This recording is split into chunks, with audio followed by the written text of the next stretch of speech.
बात उस समय की है कि साहब कांशीराम रिश्ता करा के और पूना साइंस इंस्टीट्यूट में पहुंच गए थे कि साइंस इंस्टीट्यूट से शाम को ड्यूटी ऑफ करके अपने क्वार्टर पर आ रहे थे।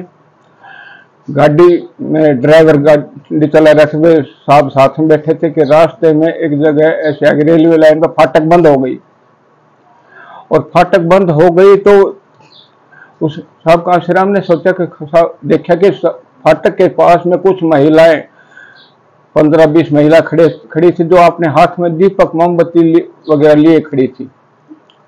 साहब कांशीराम को ये नहीं मालूम थी ये क्या है। उसने उस ड्राइवर से पूछा जो कि उसी हल्के का था कि भाई एक महिला कैसे खड़ी हैं, दीपक लिए हुए, कोई मोमबत्ती लिए खड़ी है। तो वो शर्माता हुआ ड्राइवर उसको साहब उसको बताना नहीं चाहता, वो उस काम से वाकिफ था।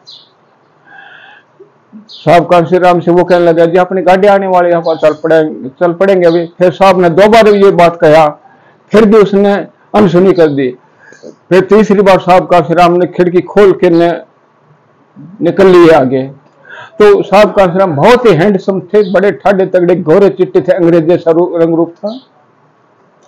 और वो एक से एक आगे लड़के, वो उससे आगे, वो उससे आगे कि साहब बताओ हम क्या सेवा करते थे। उद्योग व्यापार था उधर। अब साहब कांशीराम ने ये देख के न यहीं दिमाग घूम गया उनका। और साहब कांशीराम सोचा अरे धिक्कार है कांशीराम तेरी अफसर से ये बेटी की जो ब्राह्मण बनी राजपूत की नहीं है तो तेरे समाज की बेटियां हैं। और वो वापस गाड़ी में आ गया, उसका दिमाग खराब हो गया और आके अपने कमरे पर आया तो उसने टाई खोल के भगा दी, बेल्ट खोल के भगा दी और कैसे कपड़े भी फाड़ लिए थे। और 3-4 दिन हो गया इंस्टीट्यूट में जा ही नहीं रहा था कि चौथे 5वें दिन माँ का लेटर आ गया और माँ ने ये कहा बेटा लंबी छुट्टी लेके आ जाओ, क्योंकि हम हरियाणी भाषा में कहते हैं ना लड़की वाले ने ब्याह भेज दिया, डेट ऑफ मैरिज फिक्स कर दी। तब कहते हैं साहब कांशीराम ने 12 पेज का माँ को लेटर लिख के दिया। बाबूजी को बुलाइयो,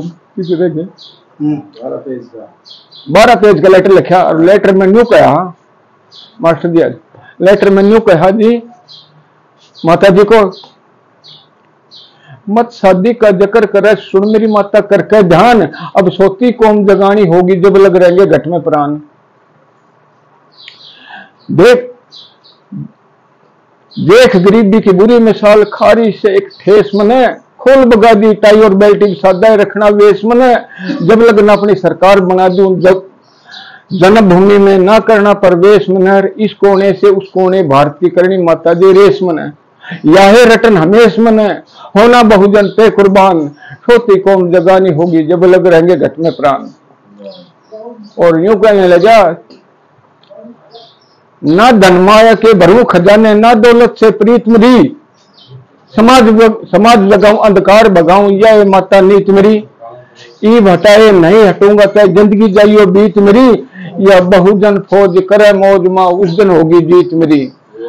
ना जिंदगी भय भीत मेरी, ना जिंदगी भय भीत मेरी, मैंने सब कुछ कहना सीना तान, छोटी कौम जगानी होगी जब लग रहेंगे घट में प्राण। साहब कैसा निर्भीक स्वभाव के थे, थप्पड़ टेकन में बाहर नहीं लाते थे।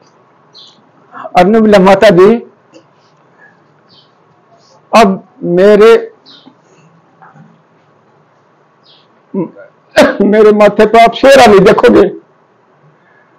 क्या कहने लगा, जिस तरीकों से जन्म लिया माँ वैसा ही मैंने रहना से, ना बांधू माथे पर शेरा, विषयों में नहीं बहना से, और सर्दी गर्मी और वर्षा को तन पर विपता सहना से, सत्ता पे अधिकार जमा ले बहुजन को कहना से।